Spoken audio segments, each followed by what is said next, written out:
Good morning. चलिए आज हम लोग पार्ट 3 में, पिछले लेक्चर में मैंने कुछ तत्सम, तद्भव और कुछ विदेशज शब्दों को लिखवाया था।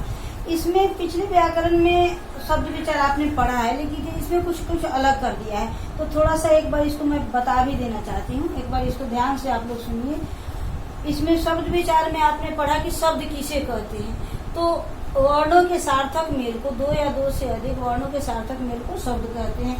और आपने तत्सम, तद्भव पढ़ लिया है, लेकिन फिर से एक बार देख लीजिए। कह रहा है कि उत्पत्ति के आधार पर शब्द 4 प्रकार के होते हैं। तत्सम, तद्भव, देशज और विदेशज शब्द होते हैं। बनावट के आधार पर शब्द 3 प्रकार के होते हैं, रूढ़, यौगिक और योग रूढ़। रूढ़ शब्द कहते हैं जिसको तोड़ने के बाद उसका कोई अर्थ नहीं निकलता है।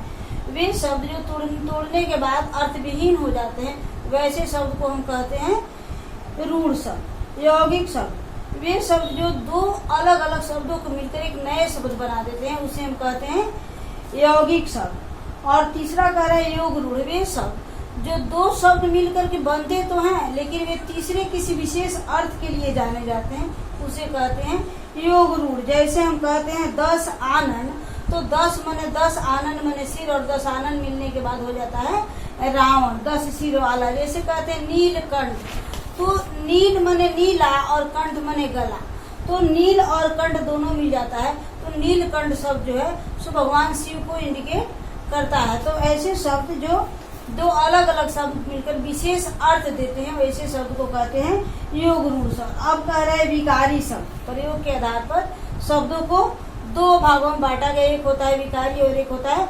अविकारी। पिछले लेक्चर में आपने पढ़ा कि विकारी शब्द होते हैं जिनमें लिंग, वचन, काल तथा कारक का प्रभाव पड़ता है, और अविकारी होते हैं जिन पर लिंग, वचन, काल का और कारक का कोई प्रभाव नहीं पड़ता है। तो विकारी में दिया है संज्ञा, सर्वनाम, विशेषण और क्रिया।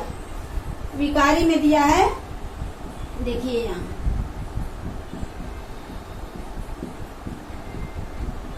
संज्ञा, सर्वनाम, विशेषण और क्रिया।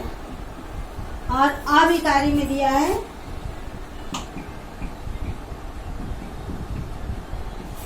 क्रिया, विशेषण,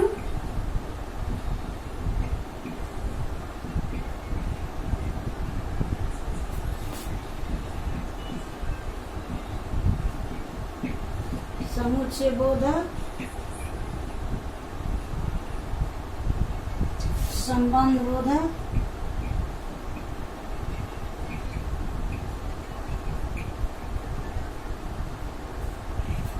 और विस्मय आदि बोधक।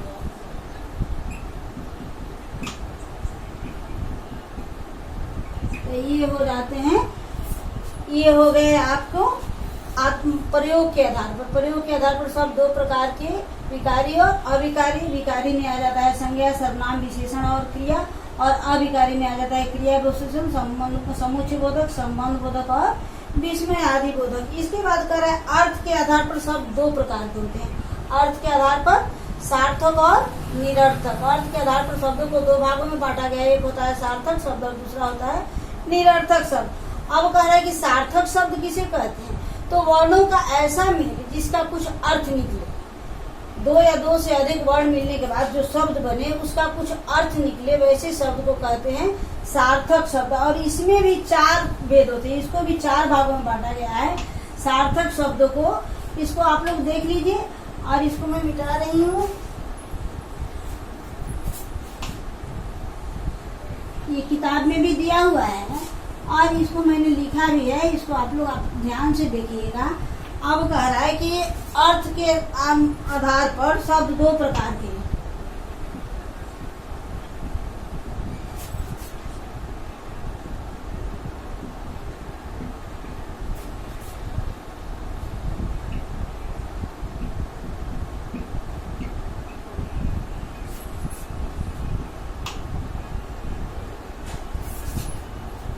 एक होता है सार्थक और दूसरा होता है निरर्थक।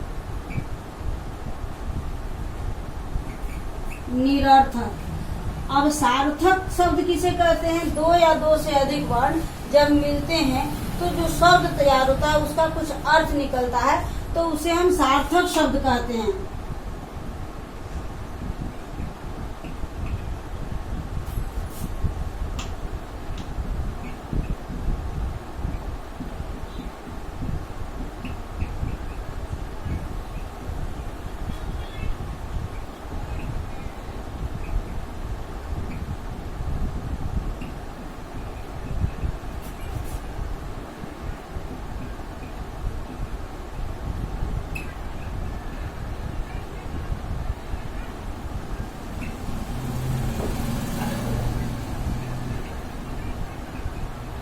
यानी जब वर्णों के मिलने से जो शब्द बनता है उसका अर्थ निकले, उसका कुछ मतलब हो, तो उसे हम कहते हैं सार्थक शब्द, उसे कहते हैं सार्थक शब्द। और कुछ शब्द ऐसे होते हैं जिनका कोई अर्थ नहीं निकलता है, तो उसे कहते हैं निरर्थक। तो सार्थक शब्दों में भी 4 भागों में बांटा गया है, सार्थक शब्दों को भी 4 भागों में बांटा गया है। 1 नंबर में दिया है पर्यायवाची शब्द,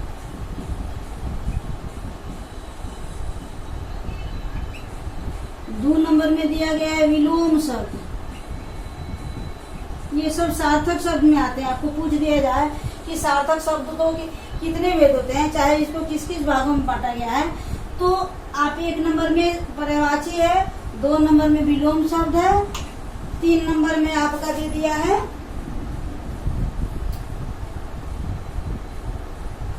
एकार्थी शब्द, एक ही अर्थ रखने वाले एकार्थी शब्द कहते हैं।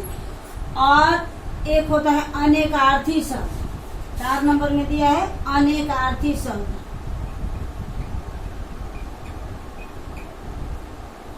यानी एक शब्द के कई अर्थ जब निकलते हैं तो उसे हम कहते हैं अनेकार्थी शब्द। तो इस प्रकार से ये जो है 100 अर्थ के आधार पर शब्दों को 2 भागों में बांटा गया, एक होता है सार्थक और दूसरा होता है निरर्थक।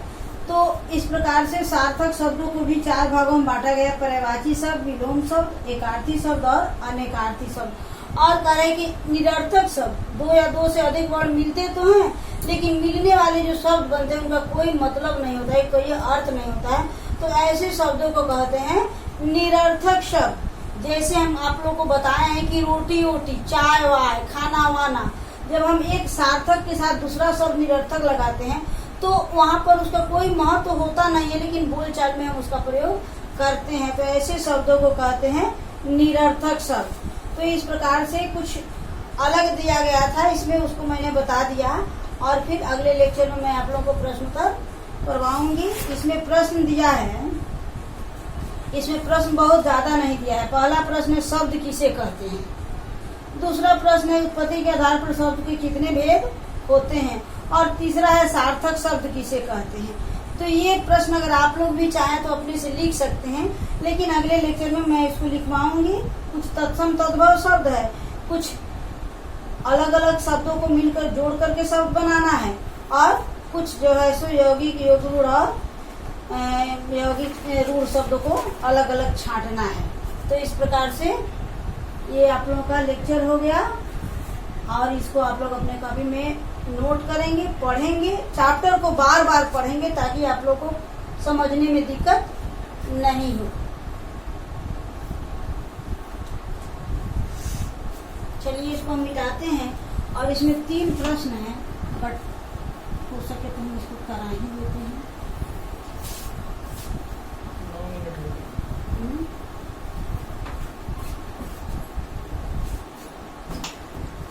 ये कुछ हम लोग आप लोगों को HW में दे रहे हैं, इसको आप लोग बनाइए, फिर हम अगले लेक्चर में आप लोगों को ये कुछ शब्द दिया है।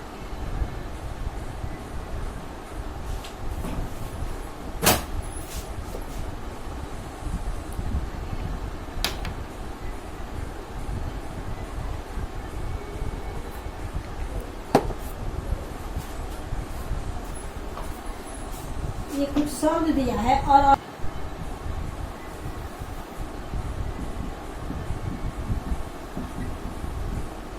विद्यालय, प्रसारण, पवन,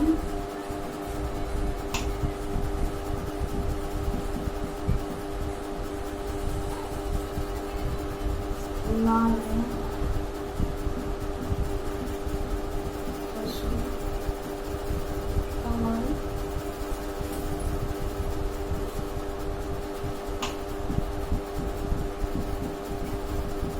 पीताम्बर,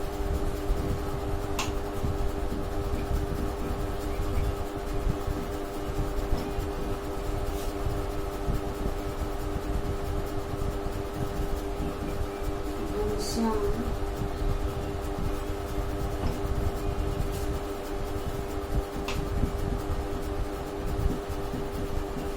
राष्ट्रपति,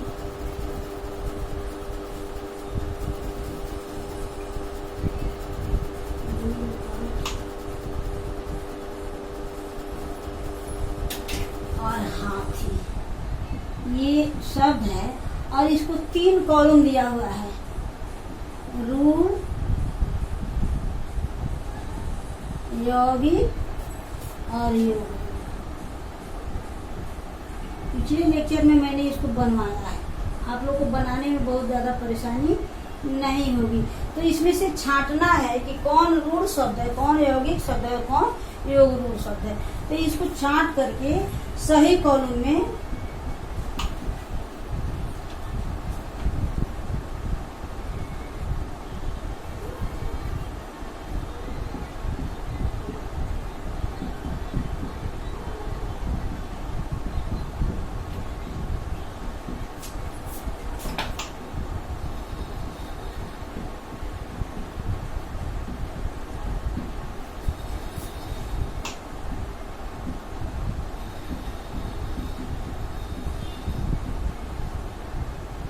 इस प्रकार से इन शब्दों में से छांटना है कि कौन रूढ़ है, कौन यौगिक है और कौन योग रूढ़ है। तो विद्यालय, ये आपका कौन सा शब्द है? ये अभी आपको जस्ट मैंने इसी वीडियो में बताया है कि दो शब्द अलग अलग मिलकर के नए शब्द बनाते हैं, तो उसे हम कहते हैं यौगिक शब्द। और ऐसे शब्द जो तोड़ने के बाद अर्थ विहीन हो जाते हैं उसे कहते हैं रूढ़ शब्द। और ऐसे शब्द जो 2 शब्द मिलकर के विशेष अर्थ वाले शब्द बना देते हैं उन्हें कहते हैं योग रूढ़ शब्द। तो इसमें पीताम्बर, ये विष्णु भगवान का प्रतीक है। पी प्लस अंबर, यानी जिसका वस्त्र पीला हो उसे पीताम्बर कहते हैं। तो ये विशेष अर्थ दे देता है, तो ये हो जाएगा योग रूढ़। उसी प्रकार दशानन, ये भी हो जाएगा योग रूढ़। घनश्याम कहते हैं, घन मने बादल, श्याम मने श्याम रंग, तो दोनों मिल जाता है तो घनश्याम कहते हैं विष्णु भगवान को। उसी प्रकार आपका नीलकंठ, नीला रंग और कंठ मने गला, तो इसको कहते हैं भगवान शिव को। तो इस प्रकार से ये सारे आ जाएंगे आपको योग रूढ़ में।